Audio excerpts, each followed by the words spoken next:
ইতিহাসের সবচেয়ে বড় ভূরাজনৈতিক ডিভোর্স কি তবে হতে চলেছে? যে ইসরায়েলকে কয়েক দশক ধরে পরম আদরে আগলে রেখেছে আমেরিকা, সেই ইসরায়েলকে কি এবার ছুঁড়ে ফেলে দিচ্ছেন ডোনাল্ড ট্রাম্প? নেপথ্যে রয়েছে মধ্যপ্রাচ্যের আসল পরাশক্তি ইরান।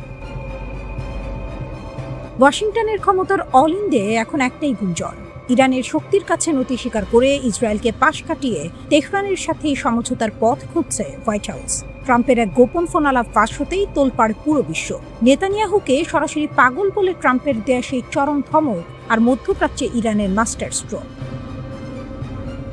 ফাঁস হওয়া ফোন আলাপ, ট্রাম্পের চোখে নেতানিয়াহু পাগল। আমেরিকা ও ইসরায়েলের বহু বছরের পুরনো মধুর সম্পর্ক এখন খাদের কিনারায়, আর এর মূল কারণ হলো ইরানের সাথে সংঘাত দ্রুত শেষ করার জন্য ট্রাম্পের ব্যাকুলতা। সম্প্রতি ফাঁস হওয়া এক বিস্ফোরক ফোন আলাপে দেখা গেছে লেবাননে হামলা বন্ধে অনীহা দেখানোর কারণে নেতানিয়াহুকে কঠোর ভাষায় ভৎসনা করাচ্ছেন ট্রাম্প। হোয়াইট হাউস এই ফোন আলাপের সত্যতা অস্বীকার পর্যন্ত করতে পারেনি। ট্রাম্প সরাসরি নেতানিয়াহুকে বলেছেন, আমার হস্তক্ষেপ না থাকলে তুমি এতদিনে কারাগারে থাকতে। এখন সবাই তোমাকে ঘৃণা করে, আর এই যুদ্ধের কারণে সবাই ইসরায়েলকেও ঘৃণা করছে। শুধু তাই নয়, এক্সিওসকে দেওয়া সাক্ষাৎকারে ট্রাম্প স্পষ্ট করে দিয়েছেন, আসল সিদ্ধান্ত কে নেয় তা নেতানিয়াহুর ভালো করেই জানা আছে। ইরানের শর্তে কাবু ওয়াশিংটন। এই পুরো খেলায় ইরান এখন চালকের আসনে, অর্থাৎ সত্যিকারের নায়কের ভূমিকায়। ইরান ও যুক্তরাষ্ট্রের মধ্যে যে সম্ভাব্য শান্তি চুক্তি নিয়ে আলোচনা চলছে, সেখানে তেহরান অত্যন্ত চাতুর্যের সাথে নিজেদের শর্ত জুড়ে দিয়েছে। ইরান সাফ জানিয়ে দিয়েছে, যুক্তরাষ্ট্রের সাথে যে কোনো সমঝোতায় পৌঁছাতে হলে দক্ষিণ লেবাননে ইসরায়েলের সামরিক অভিযান সম্পূর্ণ বন্ধ করতে হবে। ইরানের এই অনড় অবস্থানের সামনে কার্যত মাথা নোয়াতে বাধ্য হচ্ছে ট্রাম্প প্রশাসন, কারণ ট্রাম্প ভালো করেই জানেন ইরানের সামরিক ও ড্রোন শক্তির সাথে সরাসরি যুদ্ধে জড়ানো আমেরিকার অর্থনীতির জন্য হবে আত্মঘাতী। ফলে তেহরানের শর্ত মানতে গিয়ে এখন খোদ ইসরায়েলের ওপর চড়াও হচ্ছে ওয়াশিংটন। ভ্যান্সের হুঁশিয়ারি ও মাগা শিবিরের ক্ষোভ, ইসরায়েলের অহংকার ভেঙে দিতে মার্কিন প্রশাসনও এখন সুর বদলাচ্ছে। খোদ মার্কিন ভাইস প্রেসিডেন্ট জেডি ভ্যান্স ইসরায়েলকে কড়া বার্তা দিয়ে মনে করিয়ে দিয়েছেন, তাদের প্রতিরক্ষা ব্যবস্থার 2/3 অস্ত্র তৈরি হয়েছে মার্কিন করদাতাদের টাকায়, তাই দাদাগিরি বন্ধ করতে হবে। এমনকি ট্রাম্পের নিজস্ব মাগা আন্দোলনের নেতারাও এখন ইসরায়েলের ওপর বিরক্ত। মার্জোরি টেলর গ্রিনের মতো প্রভাবশালী রিপাবলিকান বা প্রখ্যাত ভাষ্যকার টাকার কার্লসন প্রকাশ্যেই বলছেন, ইসরায়েল আসলে ট্রাম্পকে উস্কানি দিয়ে ইরানে হামলা করাতে চেয়েছিল, যা আমেরিকার জন্য সবচেয়ে বড় কৌশলগত ঝুঁকি। একঘরে ইসরায়েল, বিজয়ী তেহরান। 10 বছরে $38 বিলিয়ন সামরিক সহায়তা আর জাতিসংঘে 6 বার ভেটো দিয়ে যে ইসরায়েলকে আমেরিকা বাঁচিয়ে রেখেছিল, সেই ইসরায়েল এখন আন্তর্জাতিকভাবে সম্পূর্ণ একঘরে। ইসরায়েলের অভ্যন্তরীণ রাজনীতিতেও এখন ঝড়। বিরোধী দলীয় নেতা ইয়ার লাপিদ এবং সাবেক সেনাপ্রধান গাদি আইজেনকট সরাসরি নেতানিয়াহুকে ধুয়ে দিচ্ছেন। তাদের স্পষ্ট অভিযোগ, নেতানিয়াহুর ভুল নীতির কারণে ট্রাম্প এখন ইসরায়েলকে পাশ কাটিয়ে একাই ইরানের সাথে সমঝোতা করতে যাচ্ছেন। ইরান যে অস্ত্র বানিয়েছে আমেরিকা তার নাম জানতো না। পাইলট যখন জ্ঞান ফিরে পেলেন, তখন তিনি পেন্টাগনের গোয়েন্দাদের সামনে বসে কাঁপা গলায় বললেন, ওগুলো ড্রোন ছিল, কিন্তু ওগুলো একসাথে নিঃশ্বাস নিচ্ছিল। এপ্রিল 2025, ইরানের আকাশ একটি আমেরিকান F-15 যুদ্ধবিমান ভূপাতিত হলো। ইতিহাসে প্রথমবারের মতো ইরানের আকাশে মার্কিন যুদ্ধবিমান গুলি করে নামানো হলো, কিন্তু কিভাবে, কোন ক্ষেপণাস্ত্রে, কোন রাডারে? বিধ্বস্ত হওয়ার আগের শেষ কয়েক সেকেন্ড পাইলট বলেছেন, বিমান ভেঙে পড়ার ঠিক আগ মুহূর্তে তিনি আকাশে একটি অদ্ভুত দৃশ্য দেখেন। একটি বড় ড্রোনের নিচে ছোট ছোট ড্রোন ঝুলছে, একদম জেলিফিশের পায়ের মতো, আর পুরো কাঠামোটা একক প্রাণীর মতো একসাথে ঘুরছে, ভাসছে, এগিয়ে আসছে। প্রত্যক্ষদর্শী এক কর্মকর্তার ভাষায় ভিন গ্রহের কাণ্ড কারখানা। আরেকজন বললেন, আকাশের ড্রোনের মাইনফিল্ড। 4টি আলাদা গোয়েন্দা সূত্র এই বর্ণনা নিশ্চিত করেছে, ড্রোনগুলো আলাদা আলাদা ছিল না, ওরা একে অপরের সঙ্গে যুক্ত হয়ে একটাই জীবন্ত কাঠামো তৈরি করেছিল। কারিগরি ভাষায় ওর নাম ওয়ান টু মেনি মেশড নেটওয়ার্কিং। এই প্রযুক্তি আসলে কি? সাধারণ ড্রোন আক্রমণে একটা ড্রোন একটি লক্ষ্যে ধেয়ে যায়। আধুনিক প্রতিরক্ষা ব্যবস্থা সেটা ধরতে পারে, গুলি করতে পারে, ধ্বংস করতে পারে। কিন্তু যদি একসাথে 50টি ড্রোন একটাই মস্তিষ্কের নির্দেশে চলে, যদি ওরা পরস্পরের সঙ্গে যোগাযোগ করতে করতে আকৃতি বদলাতে পারে, একটাকে গুলি করলে বাকিরা দলছুট না হয়ে বরং নতুন ছক কষে এগিয়ে আসে, তখন আর এটা একটা ড্রোন নয়, এটা একটি জীব, একটা ঝাঁক, একটা চিন্তাশীল আক্রমণ। মার্কিন ড্রোন বিশেষজ্ঞ এমা বেটস বলেছেন, এই ধরনের সমন্বিত ড্রোন ঝাঁক যদি বিস্ফোরক বহন করে নিখুঁতভাবে আকৃতি বজায় রেখে আক্রমণ চালাতে পারে, তাহলে যে কোনো দেশের প্রতিরক্ষা ব্যবস্থার জন্য সেটা ব্যয়বহুল দুঃস্বপ্ন। কারণ একটা ইন্টারসেপ্টর মিসাইলের দাম লক্ষ লক্ষ ডলার, আর ড্রোনের ঝাঁক আসে হাজার হাজার। এতদিন এই প্রযুক্তি শুধু চীন আর রাশিয়ার কাছে আছে বলে ধারণা ছিল। এখন প্রশ্ন, ইরান কোথা থেকে পেল? ইরান যেভাবে খেলা পাল্টে দিল। ইরানের ড্রোন গল্পটা পুরনো। ইউক্রেন যুদ্ধে রাশিয়া ইরানি শাহী ড্রোন ব্যবহার করে ইউরোপকে চমকে দিয়েছিল। সস্তা, সহজ কিন্তু কার্যকর। কিন্তু সেটা ছিল প্রথম অধ্যায়। দ্বিতীয় অধ্যায়ে ইরান শুধু সস্তা ড্রোন বানায়নি, তারা ড্রোনকে চিন্তা করতে শিখিয়েছে, ঝাঁক মারতে শিখিয়েছে, একসাথে শ্বাস নিতে শিখিয়েছে। বিশেষজ্ঞরা মনে করছেন রাশিয়া বা চীনের প্রযুক্তি সহায়তায় ইরান এই ক্ষমতা অর্জন করেছে। ইউক্রেনের রণাঙ্গন ছিল পরীক্ষাগার, মধ্যপ্রাচ্য হলো বাস্তব মঞ্চ। এবং সেই মঞ্চে এপ্রিল মাসে যা ঘটলো, একটা F-15 মাটিতে পড়লো, সেটা শুধু একটি বিমান ভূপাতিত হওয়ার গল্প নয়, সেটা একটি বার্তা। পেন্টাগনের ভেতরে এখন কি চলছে? পাইলটের বর্ণনা দিয়ে খোদ মার্কিন গোয়েন্দা সংস্থার কর্মকর্তাদের মধ্যে দুটো দল তৈরি হয়েছে। একদল বলছে পাইলট সেদিন মাথায় কনকাশন পেয়েছিলেন, এটা তার দ্বিতীয়বার বিমান বিধ্বস্তের ঘটনা। আগেরবার কুয়েতি বাহিনীর ফ্রেন্ডলি ফায়ারে বিমান পড়েছিল। মানসিক ট্রমায় মানুষ অনেক কিছু দেখে যা আসলে থাকে না। আরেক দল বলছে 4টি স্বাধীন গোয়েন্দা সূত্র এই ঘটনা নিশ্চিত করেছে এটা এক পাইলটের হ্যালুসিনেশন নয়। মার্কিন এয়ারফোর্স বা সেন্ট্রাল কমান্ড এখনো আনুষ্ঠানিক কোনো মন্তব্য করেনি। সেই নীরবতাটাই সবচেয়ে জোরালো বক্তব্য।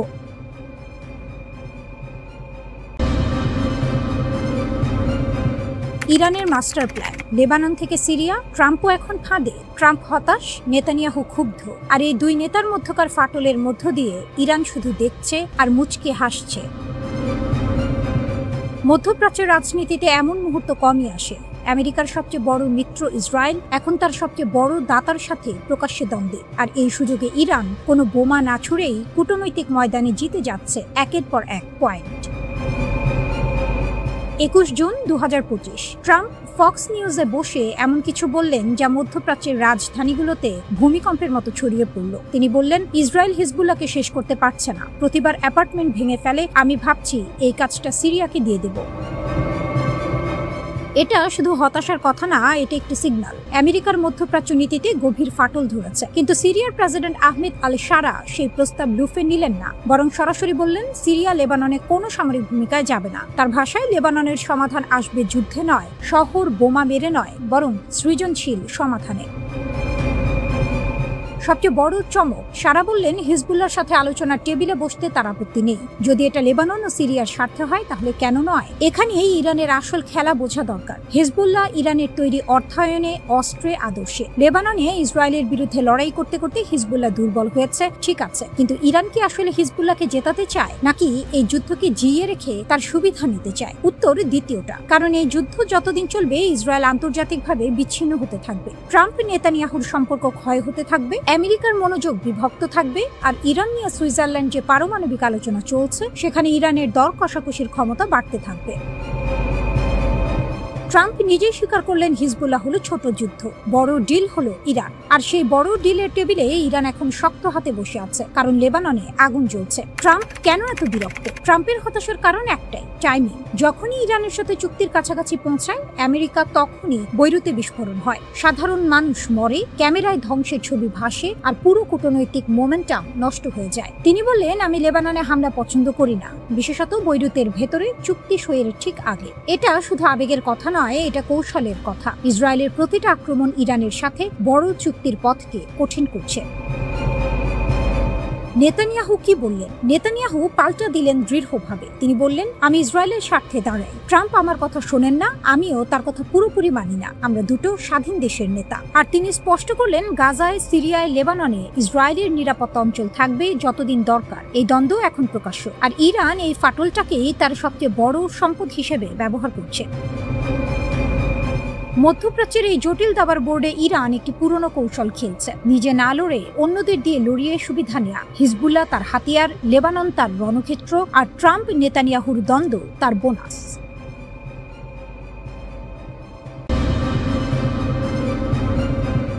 যেতে হবে জেনেও কেন মরছো? হিজবুল্লাহর এক ভিডিওতে কাঁপছে ইসরায়েল। একটি ভিডিও, কয়েকটি ছবি আর একটি প্রশ্ন, যদি এমনিতেই চলে যাবে তাহলে শেষজন হয়ে কেন মরছো? হেজবুল্লাহ এই বার্তাটা ছেড়ে দিল ঠিক সেই মুহূর্তে যখন ইসরায়েলি মিডিয়া নিজেই লেবাননের যুদ্ধক্ষেত্রকে বলছে বিপর্যয়। যখন একদিনে 4 জন সেনা মারা গেছেন, একজন ব্যাটালিয়ন কমান্ডার নিহত হয়েছেন, আরো 5 জন আহত। বুলেট দিয়ে নয়, একটি প্রশ্ন দিয়ে ইসরায়েলের বুকে ছুরি বসিয়ে দিল হিজবুল্লাহ। আর এই পুরো ঘটনার পেছনে যে শক্তি দাঁড়িয়ে আছে নীরবে, কৌশলে, অদৃশ্যভাবে, তার নাম ইরান।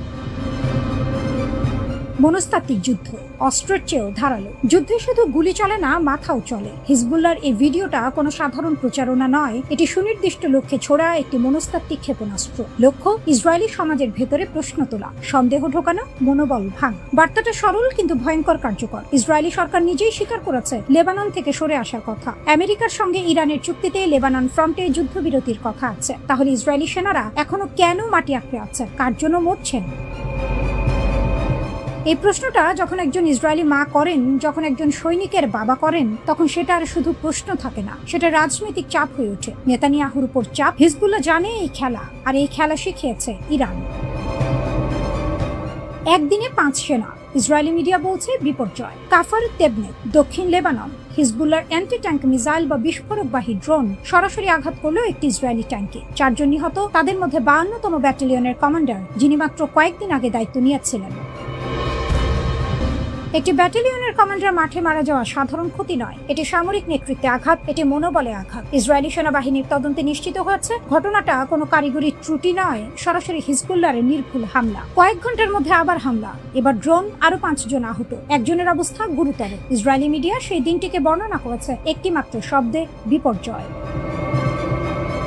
নেতানিয়াহুর দ্বিমুখী চাপ, ভেতরে আর বাইরে, দুদিক থেকেই চাপে নেতানিয়াহু। বাইরে ট্রাম্প ইতিমধ্যে ইরানের সঙ্গে সমঝোতার স্মারক সই করে ফেলেছেন, সেই চুক্তিতে লেবানন ফ্রন্টে তাৎক্ষণিক যুদ্ধবিরতির কথা আছে। ভাইস প্রেসিডেন্ট জেডি ভ্যান্স প্রকাশ্যে বলেছেন ইসরায়েলের বৈরুত হামলা এই কূটনৈতিক প্রক্রিয়াকে ক্ষতিগ্রস্ত করছে। ভেতরে ইসরায়েলি সমাজে প্রশ্ন উঠছে, প্রতিদিন কফিন ফিরছে, পরিবারগুলো জানতে চাইছে এই যুদ্ধের শেষ কোথায়।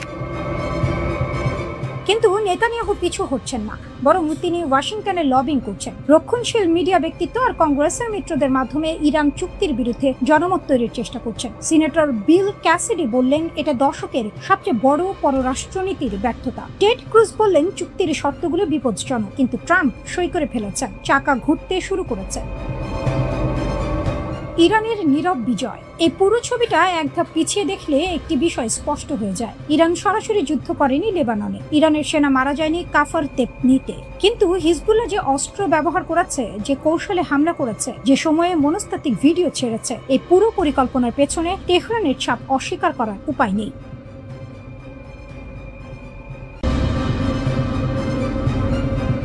দক্ষিণ লেবাননের সীমান্ত এখন জ্বলন্ত অগ্নিকুণ্ড। মুখোমুখি লড়াইয়ে ইসরায়েলের 4 এলিট সেনা খতম। নিহতদের মধ্যে আছেন খোদ ব্যাটালিয়ন কমান্ডার লেফটেন্যান্ট দর গেদালিয়াবের সিমসন। তেল আবিবের সামরিক সদর দপ্তরে এখন শুধু কান্নার রোল আর প্রতিশোধের চিৎকার। এই চরম পরাজয় দিশেহারা হয়ে ইসরায়েলের কট্টরপন্থী মন্ত্রী ইতামার বেন গাভির হুমকি দিয়েছেন গোটা লেবাননকে জ্বালিয়ে পুড়িয়ে ছারখার করে দেয়ার। ইসরায়েলি আগ্রাসনের এই দানবীয় রূপের সামনে মধ্যপ্রাচ্যের একমাত্র অতন্ত্র প্রহরী হিসেবে দাঁড়িয়ে গেছে ইরান। পশ্চিমা সাম্রাজ্যবাদ আর ইসরায়েলি দম্ভের মুখে লেবাননকে রক্ষা করতে ইরান এখন নায়কের আসনে। সীমান্তের ট্র্যাজেডি ও ইসরায়েলের দম্ভ চূর্ণ। দক্ষিণ লেবাননের পাহাড়ি অঞ্চলে ইসরায়েলি বাহিনী ভেবেছিল তারা সহজেই আধিপত্য বিস্তার করবে, কিন্তু লেবাননের প্রতিরোধ যোদ্ধাদের সুনিপুণ অ্যাম্বুশে মুহূর্তের মধ্যে চূর্ণ হয়ে যায় ইসরায়েলি অহংকার। 4 সেনা নিহতের খবর ছড়িয়ে পড়তেই তেল আবিবের রাজনৈতিক অঙ্গনে তোলপাড় শুরু হয়। বিশেষ করে ব্যাটালিয়ন কমান্ডার সিমসনের মৃত্যু ইসরায়েলি ডিফেন্স ফোর্সের মনোবলকে গুঁড়িয়ে দিয়েছে। এই ক্ষয়ক্ষতি আড়াল করতেই এখন ইসরায়েলের কট্টর ডানপন্থীরা উন্মাদের মতো আচরণ করছে। ইতামার বেন গাভিরের উস্কানি। ইসরায়েলের জাতীয় নিরাপত্তা বিষয়ক মন্ত্রী বেন গাভির সরাসরি লেবাননের হাজারো মায়ের কোল খালি করার হুমকি দিয়েছেন। তিনি পুরো অঞ্চলকে মানচিত্র থেকে মুছে ফেলার ডাক দিয়েছেন। এই উন্মাদনা প্রমাণ করে মাঠ পর্যায়ে প্রতিরোধ যোদ্ধাদের মার খেয়ে ইসরায়েল কতটা মরিয়া। মার্কিন ইসরায়েল দ্বিমুখী নীতি ও ফ্রান্সের অসহায়ত্ব। লেবানন ইস্যুতে পশ্চিমা জোটের ভেতরেই এখন তীব্র ফাটল। একদিকে মার্কিন প্রেসিডেন্ট ডোনাল্ড ট্রাম্প বৈরুতে ইসরায়েলি বিমান হামলার সমালোচনা করছেন, অন্যদিকে ইসরায়েলকে অস্ত্র সরবরাহ সচল রাখছেন। ট্রাম্পের এই তথাকথিত উদ্বেগ আসলে মধ্যপ্রাচ্যে মার্কিন মুখ বাঁচানোর একটি চেষ্টা মাত্র।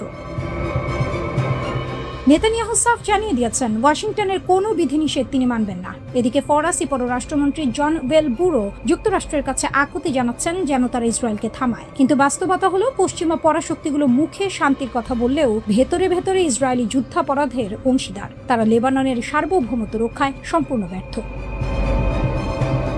ইরান লেবাননের সার্বভৌমত্বের আসল ত্রাতা। পশ্চিমাদের এই ভণ্ডামি এবং ইসরায়েলের আগ্রাসনের মুখে লেবানন যখন অভিভাবকহীন, ঠিক তখনই ত্রাতার ভূমিকায় অবতীর্ণ হয়েছে ইরান। তেহরান কেবল ফাঁকা বলি বা যুদ্ধের হুমকি দেয় না, তারা মাঠ পর্যায়ে প্রতিরোধ গড়ে তোলার আসল কারিগর। যুদ্ধবিরতির নামে ইসরায়েলি প্রতারণা। লেবানন ও ইসরায়েলের মধ্যে একটি যুদ্ধবিরতির সমঝোতা হওয়ার কথা ছিল, কিন্তু ইসরায়েল তাদের পুরনো স্বভাব অনুযায়ী সেই সমঝোতা লঙ্ঘন করেছে। তাদের আসল উদ্দেশ্য শান্তি নয়, বরং দক্ষিণ লেবাননের খনিজ ও কৌশলগত অঞ্চলের ওপর নিয়ন্ত্রণ প্রতিষ্ঠা করা। ইসরায়েলি সেনাবাহিনী ঘোষণা করেছে যে তারা লেবাননের অবকাঠামো ধ্বংস করা অব্যাহত রাখবে। এটি কোনো সামরিক অভিযান নয়, এটি একটি স্বাধীন রাষ্ট্রের ওপর জাতিগত নিধনযজ্ঞ। আর এই আগ্রাসনের সামনে ইরান একাই প্রতিরোধ প্রাচীর গড়ে তুলেছে। অবিরাম ইসরায়েলি হামলায় দক্ষিণ লেবাননে এখন মানবিক বিপর্যয় চরমে। হাজার হাজার নিরীহ মানুষ প্রাণ হারিয়েছেন, লাখ লাখ মানুষ নিজ ভূমিতে উদ্বাস্ত হয়ে দিন কাটাচ্ছেন। জাতিসংঘ এবং আন্তর্জাতিক অপরাধ আদালত কেবল নীরব দর্শকের ভূমিকা পালন করছে।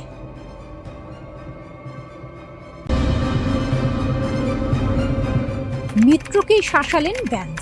ইরানের চালে কোণঠাসা ইসরায়েল, বদলে যাচ্ছে মধ্যপ্রাচ্যের সমীকরণ। দশকের পর দশক ধরে যে সম্পর্ককে অটুট ধরে নেওয়া হয়েছিল, সেই ওয়াশিংটন তেল আবিব পক্ষে আজ স্পষ্ট ফাটল। আর সেই ফাটলের কেন্দ্রে দাঁড়িয়ে আছে একটি নাম, ইরান। তেহরান কোনো যুদ্ধ জেতেনি, কিন্তু কূটনীতির বোর্ডে এমন একটি চাল দিয়েছে যেটা আমেরিকার ভাইস প্রেসিডেন্টকে দিয়েই তার পুরনো মিত্রকে সরাসরি শাসাতে বাধ্য করেছে। এটাই এখন বিশ্ব রাজনীতির সবচেয়ে বড় গল্প। যে মন্তব্য কাঁপিয়ে দিল সব হিসাব। জেডি ভ্যান্স, মার্কিন ভাইস প্রেসিডেন্ট, ট্রাম্প প্রশাসনের দ্বিতীয় সর্বোচ্চ ক্ষমতাধর মানুষ, সাংবাদিকদের মুখোমুখি দাঁড়িয়ে তিনি সরাসরি ইসরায়েলের নেতৃত্বের উদ্দেশ্যে বললেন, বাস্তবতাটা বুঝতে শেখা প্রয়োজন। এই একটি লাইন আন্তর্জাতিক কূটনীতির ভাষায় অনেক কিছু বলে দেয়। মিত্রকে প্রকাশ্যে এভাবে সতর্ক করা হয় না যদি না সম্পর্কে সত্যি বড় ধরনের টানাপোড়েন তৈরি হয়। কিন্তু কেন এই মন্তব্য? কিসের আগে ফুঁসলেন ভ্যান্স?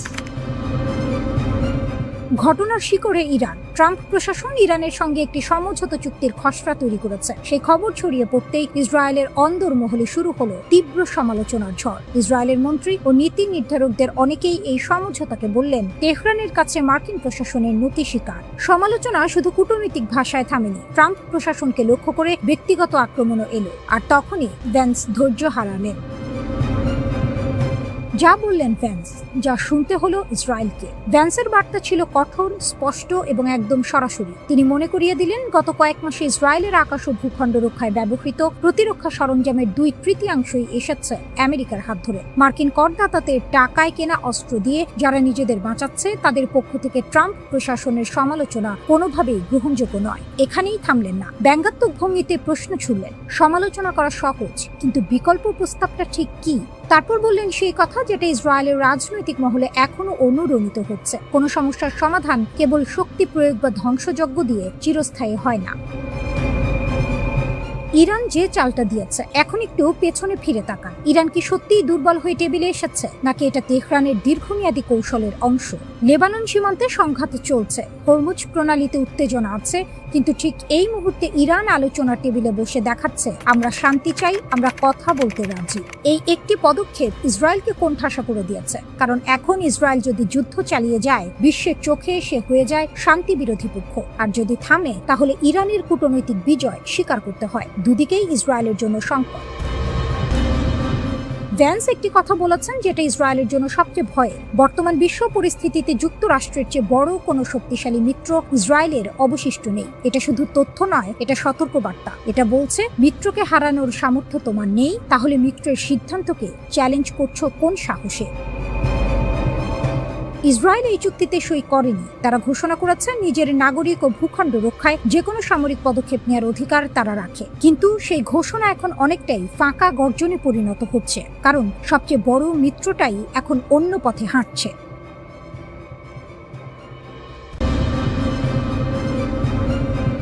চীন, রাশিয়া, ইরান অক্ষের তোপে পালাচ্ছে আমেরিকা। পারস্যের সিংহের গর্জন এবং ওয়াশিংটনের পিছু হটা।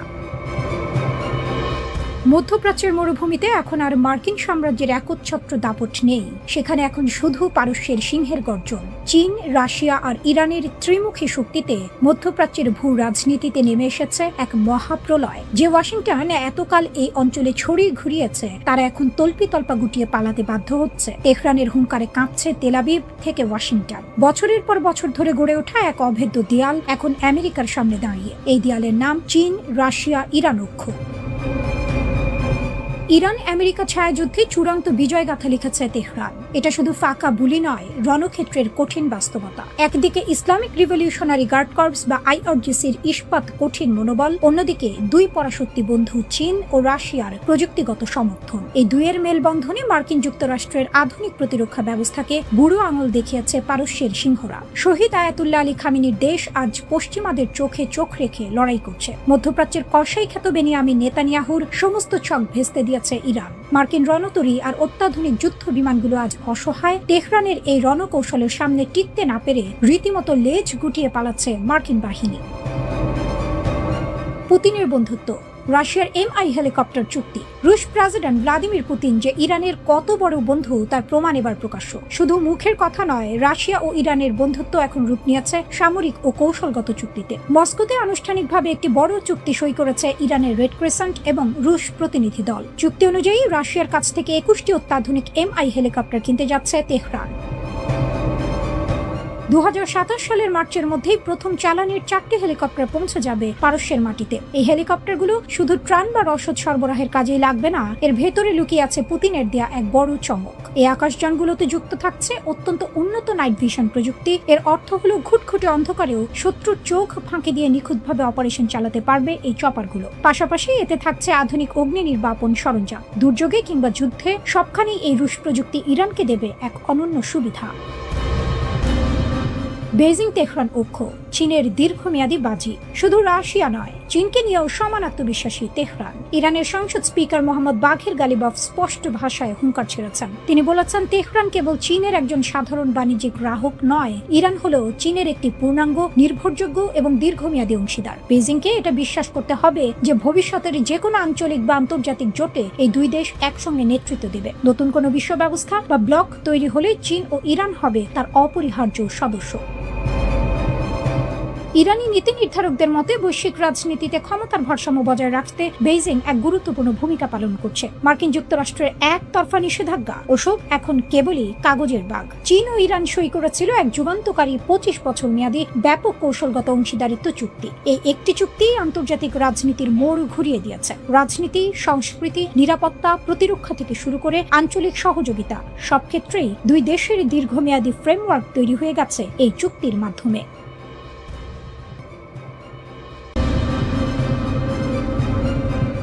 একটা সুইচ আর থমকে যাবে পুরো পৃথিবী। ধরুন আপনি সকালে উঠে দেখলেন পেট্রোল পাম্পে লম্বা লাইন, দাম দ্বিগুণ, শেয়ার বাজার ধসে পড়েছে, কারখানা বন্ধ, বন্দরে জাহাজ আটকা। কারণ মাত্র একটা সিদ্ধান্ত। একটা দেশ একটা জলপথ বন্ধ করে দিয়েছে। সেই দেশটার নাম ইরান। সেই জলপথটার নাম হরমুজ প্রণালী। এবং মার্কিন গোয়েন্দা সংস্থাগুলো এইমাত্র স্বীকার করে নিয়েছে তেহরানের হাতে এই সুইচ এখন বাস্তবে আছে। পৃথিবীর সবচেয়ে দামি 33 কিলোমিটার হরমুজ প্রণালী। ওমান উপসাগর আর পারস্য উপসাগরের মাঝখানে মাত্র 33 কিলোমিটার চওড়া এক জলপথ। দেখতে ছোট, কিন্তু এর ভেতর দিয়ে প্রতিদিন যা বয়ে যায় তা বিশাল। বিশ্বের সমুদ্রপথে পরিবহন করা মোট অপরিশোধিত তেলের 30% এই একটা পথ দিয়েই যায়। সৌদি আরব, সংযুক্ত আরব আমিরাত, কুয়েত, ইরাক, কাতার, এই অঞ্চলের প্রতিটি বড় তেল রফতানিকারক দেশের জাহাজ এই পথে চলে। ইউরোপ, এশিয়া, আমেরিকা সবার জ্বালানির লাইন এই একটি গলিপথের উপর নির্ভরশীল। এই পথ বন্ধ হলে বিকল্প নেই। পাইপলাইন আছে কিন্তু পর্যাপ্ত নয়। অন্য সমুদ্রপথ আছে কিন্তু 1000 কিলোমিটার ঘুরতে হবে। তার মানে সময় বাড়বে, খরচ বাড়বে আর তেলের দাম আকাশ ছোঁয়া। গোয়েন্দা রিপোর্টের বোমা। CNN মার্কিন গোয়েন্দা প্রতিবেদনের বরাত দিয়ে যা জানালো তা রীতিমতো চমকে দেওয়ার মতো। ইরান শুধু হুমকি দেয়নি, তারা প্রমাণ করেছে চলমান সংঘাতের মাঝেও তারা হরমুজের প্রবেশপথ অবরুদ্ধ করার সক্ষমতা রাখে। এটার তাত্ত্বিক কোনো আলোচনা নয়, এটা কার্যত যাচাই করা বাস্তবতা। গোয়েন্দা মহলের ভাষাটা আরো কঠিন। হরমুজের ওপর ইরানের এই নিয়ন্ত্রণ পারমাণবিক বোমার চেয়েও বেশি কার্যকর অস্ত্র, কারণ পারমাণবিক বোমা ব্যবহার করলে ইরান নিজেও ধ্বংস হবে, কিন্তু হরমুজ বন্ধ করলে পুরো পৃথিবী পুড়বে আর ইরান বসে দেখবে। তেহরানের নতুন চাল। দশকের পর দশক ধরে পশ্চিমা দুনিয়া ইরানকে চাপ দিয়েছে, অবরোধ দিয়ে, হুমকি দিয়ে, এক ঘরে করে। তেহরান এতদিন পাল্টা দিয়েছে মিত্রদের মাধ্যমে, হামাস, হিজবুল্লাহ, হুতি। কিন্তু এখন সমীকরণ বদলে গেছে। হরমুজের এই সক্ষমতা ইরানকে দিয়েছে সরাসরি দর কষাকষির হাতিয়ার। আন্তর্জাতিক যে কোনো আলোচনার টেবিলে তেহরান এখন ঢুকবে নতুন দাপটে। অবরোধ তুলে নাও, না হয় দেখো কি হয়, এটাই এখন তাদের কার্ড।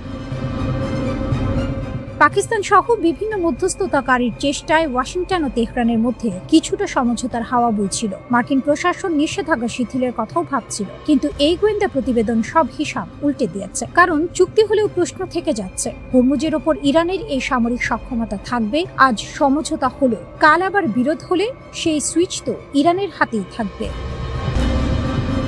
ওয়াশিংটনের ঘুম কেড়েছে যা, সত্যিকারের বিপদ এখানে। আমেরিকা দীর্ঘদিন ধরে ইরানের পারমাণবিক কর্মসূচি নিয়ে মাথা ঘামিয়েছে। পরমাণু বোমা যেন তেহরানের হাতে না পড়ে, এটা ছিল মার্কিন নীতির কেন্দ্রে। কিন্তু এখন পেন্টাগন ও CIA বুঝতে পারছে, পরমাণু বোমার চেয়ে কম বিপদজনক নয় হরমুজের চাবিকাঠি। পারমাণবিক কর্মসূচি আটকানো যায় বোমা মেরে, নিষেধাজ্ঞা দিয়ে, চাপ দিয়ে, কিন্তু হরমুজকে আটকাবেন কিভাবে? মার্কিন নৌবাহিনী সেখানে আছে, কিন্তু একটি পূর্ণ সংঘর্ষ ছাড়া ইরানকে থামানো যাবে না। আর সেই সংঘর্ষের মূল্য দিতে পুরো পৃথিবী রাজি নয়। ইরান সেটা ভালোভাবেই জানে।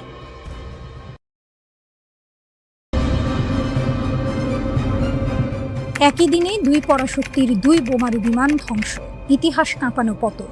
একদিন দুটো দেশ, দুটো বিধ্বংসী বোমারু বিমান আর দুটো ধ্বংসস্তূপ। সিনেমার গল্প নয়, এটা বাস্তব। পৃথিবীর দুই প্রান্তে, একদিকে আমেরিকার মরুভূমি, অন্যদিকে রাশিয়ার সাইবেরিয়ার ঘন জঙ্গল। একই দিনে গর্জন থেমে গেল দুই দানবীয় আকাশযানের। ঘটনাটা এতটাই অবিশ্বাস্য যে প্রতিরক্ষা বিশেষজ্ঞরা পর্যন্ত থমকে গেছেন।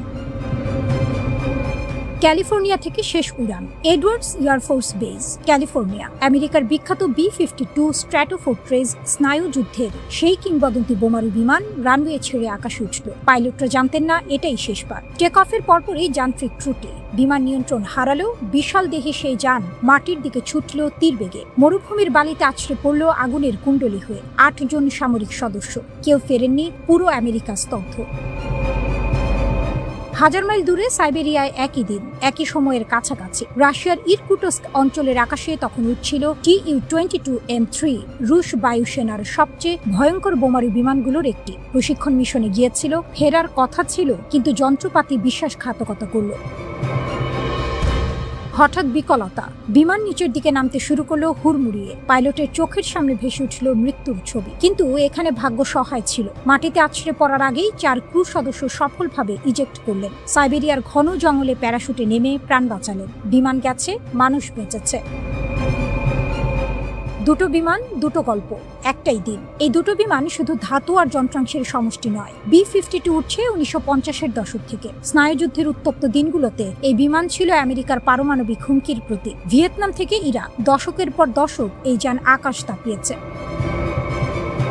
Tu-22M3 ন্যাটোর কাছে পরিচিত ব্যাকফায়ার নামে। রাশিয়ার দূরপাল্লার আঘাত হানার মূল হাতিয়ার, পারমাণবিক বোমা বহনে সক্ষম। ইউক্রেন যুদ্ধেও সক্রিয় ভূমিকা রেখেছে এই বহর। এই দুটো বিমান একে অপরের শক্তির পরিমাপক হয়ে দাঁড়িয়েছিল দশকের পর দশক, আর সেই দুটোই একই দিনে ধুলোয় মিশে গেল। প্রশ্ন যা এখন সবার মুখে, তদন্তকারীরা এখন চুলচেরা বিশ্লেষণে মগ্ন। আমেরিকার প্রশ্ন, B-52 এর নিরাপত্তা ব্যবস্থা কি ফাঁক ছিল? এত পুরনো বিমান কি আর নির্ভরযোগ্য? রাশিয়ার প্রশ্ন, Tu-22M3 বহরের রক্ষণাবেক্ষণ কি যথেষ্ট? ইউক্রেন যুদ্ধের চাপে কি প্রযুক্তিগত ফাটল ধরছে? দুটো দেশ, দুটো ভিন্ন প্রশ্ন, কিন্তু উদ্বেগটা একই। বিশাল শক্তি, বিশাল দায়িত্ব আর বিশাল দুর্বলতা। এটা কি নিছক কাকতালীয়, নাকি দুই বহরেই গভীর কারিগরি সংকট লুকিয়ে আছে? ইতিহাসের বিরল পতন। সামরিক ইতিহাসে এমন ঘটনা বিরল। দুই পরাশক্তির দুই প্রতীকী অস্ত্র একই দিনে ধ্বংস। এটা নিছক দুর্ঘটনার যোগফল নয়, এটা একটি সতর্কবার্তা। প্রযুক্তি যতই আধুনিক হোক, যন্ত্র যতই নিখুঁত হোক, আকাশে একবার কিছু ভুল হলে নিচে নেমে আসতে সময় লাগে না। B-52 এর ধ্বংসাবশেষ পড়ে আছে ক্যালিফোর্নিয়ার মরুভূমিতে। Tu-22M3 এর ভাঙা কাঠামো ছড়িয়ে আছে সাইবেরিয়ার জঙ্গলে। দুটোই নীরব, দুটোই সাক্ষী সেই এক অদ্ভুত দিনের, যেদিন পৃথিবীর দুই পরাশক্তির দম্ভ একসাথে মাটিতে মিশে গিয়েছিল। তদন্তের রিপোর্ট আসবে, কারণ জানা যাবে। কিন্তু এই সমাপতন, এই বিরল মর্মান্তিক সমাপতন সামরিক ইতিহাসের পাতায় লেখা থাকবে চিরকাল।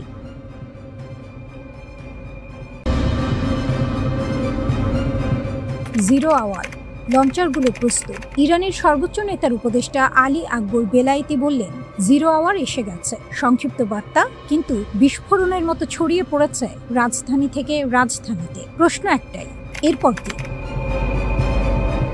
সিদ্ধান্তের মুহূর্ত। বেলায়েতি কোনো সাধারণ মানুষ নন, তিনি শীর্ষ নেতার ঘনিষ্ঠ উপদেষ্টা। দশকের পর দশক ইরানের পররাষ্ট্রনীতির কেন্দ্রে। তার কথা হাওয়ায় মেলায় না, তার কথার ওজন আছে। তিনি বললেন, বৈরুতে ইসরায়েলি হামলা ধৈর্যের সীমা অতিক্রম করেছে। একটি ভুল হিসেব সব শেষ করে দিয়েছে। নির্দেশ জারি হয়েছে। কোন নির্দেশ, কার বিরুদ্ধে, কখন, সেটা বলেননি, কিন্তু না বলেই বলেছেন অনেক কিছু। Hezbollah, axis of resistance. বেলায়েতির কথার মর্ম বুঝতে হলে একটা নাম মাথায় রাখতে হবে, হিজবুল্লাহ। ইরান তাদের শুধু মিত্র মনে করে না, তারা এক্সিস অফ রেজিস্ট্যান্সের অংশ। একই জোটে হুতি, ইরাকি মিলিশিয়া, সিরিয়ার সশস্ত্র গোষ্ঠী। ইরানি নেতৃত্বে একটি আঞ্চলিক প্রতিরোধ কাঠামো। লেবানন ইসরায়েল যখন হামলা চালায়, ইরানের কাছে সেটা শুধু একটি দেশের সমস্যা নয়, সেটা পুরো জোটের গায়ে আঘাত। বেলায়েতি পরিষ্কার করে বলেছেন, লেবানন জ্বললে আগুন সীমান্তে আটকাবে না। দুটো প্রণালী, একটি দুনিয়া। ইরানের হাতে অস্ত্র আছে, মিসাইল আছে, ড্রোন আছে, কিন্তু সবচেয়ে ধারালো অস্ত্র হয়তো অন্যটা, হরমুজ প্রণালী, বাব আল মান্দাব প্রণালী। এই দুই জলপথ দিয়ে প্রতিদিন বয়ে যায় বিশ্বের বিশাল অংশের জ্বালানি। উপসাগরীয় তেল ইউরোপে যায় এই পথে। এশিয়ার কারখানা চলে এই পথের উপর ভর করে। ইরান যদি এই প্রণালী বন্ধ করে দেয়, তাহলে কি হবে? তেলের দাম আকাশ ছোঁবে, শিপিং রুট বদলে যাবে, বৈশ্বিক সাপ্লাই চেইনে ভূমিকম্প। বেলায়েতি এটাকে বললেন কৌশলগত শ্বাসরোধ, মানে শত্রুর অর্থনৈতিক ধমনী চেপে ধরা, বুলেট ছাড়াই যুদ্ধ। এটা হুমকি নয়, এটা রণনীতি। ইসরায়েলের হিসেব। ইসরায়েল জানে ইরান কি করতে পারে। 2024 সালে ইরান সরাসরি ইসরায়েলের ড্রোন ও মিসাইল ছুড়েছিল। সেটা ছিল ইতিহাসে প্রথমবার। প্রায় 300টি অস্ত্র পাঠিয়েছিল তেহরান, বেশিরভাগ আটকে গেছে, কিন্তু বার্তা পৌঁছে গেছে। এখন পরিস্থিতি আরো জটিল। গাজায় যুদ্ধ চলছে, লেবানন জ্বলছে, হুতিরা লোহিত সাগরে জাহাজে হামলা চালাচ্ছে। ইরানের প্রক্সি নেটওয়ার্ক সক্রিয় চারদিকে। এই মুহূর্তে বেলায়েতির বার্তা, লঞ্চারগুলো প্রস্তুত। তেল আবিব এই বার্তা হালকাভাবে নেওয়ার সুযোগ নেই। যুদ্ধ নাকি রাজনীতি? বিশ্লেষকরা বলছেন, এটা সরাসরি যুদ্ধের ঘোষণা নয়, এটা চাপ তৈরির কৌশল। কূটনৈতিক মঞ্চে ইরানের অবস্থান শক্ত করার চেষ্টা, আন্তর্জাতিক সম্প্রদায়কে বলা আমাদের উপেক্ষা করা যাবে না। কিন্তু এখানেই বিপদ। কৌশলগত বার্তা আর বাস্তব যুদ্ধের মাঝের দূরত্ব কমে আসছে। একটা ভুল সিদ্ধান্ত, একটা অতিরিক্ত হামলা, একটা ভুল হিসেব, আর সব উল্টে যেতে পারে। মধ্যপ্রাচ্যের ইতিহাস বলে, এখানে আগুন একবার লাগলে নেভানো কঠিন। আমেরিকা মধ্যস্থতার চেষ্টা করছে, কিন্তু টেবিলের বাইরে ইরান মিসাইল প্রস্তুত করছে। ইউরোপ নার্ভাস, কারণ হরমুজ বন্ধ হলে ইউরোপের জ্বালানি সংকট অনিবার্য। চীন ও রাশিয়া পরিস্থিতি দেখছে, তারা ইরানের পাশে থাকবে কতটুকু, সেটাই প্রশ্ন। আর ইসরায়েল, তারা প্রস্তুত সবসময়ের মতো। মধ্যপ্রাচ্য এখন একটি দাবার বোর্ড, প্রতিটি ঘুঁটি সাজানো, প্রতিটি খেলোয়াড় অপেক্ষায়। ইরান বলছে জিরো আওয়ার, সেই ঘড়ির কাঁটা কখন শূন্যে পৌঁছবে, সেটাই এখন পৃথিবীর সবচেয়ে বড় প্রশ্ন।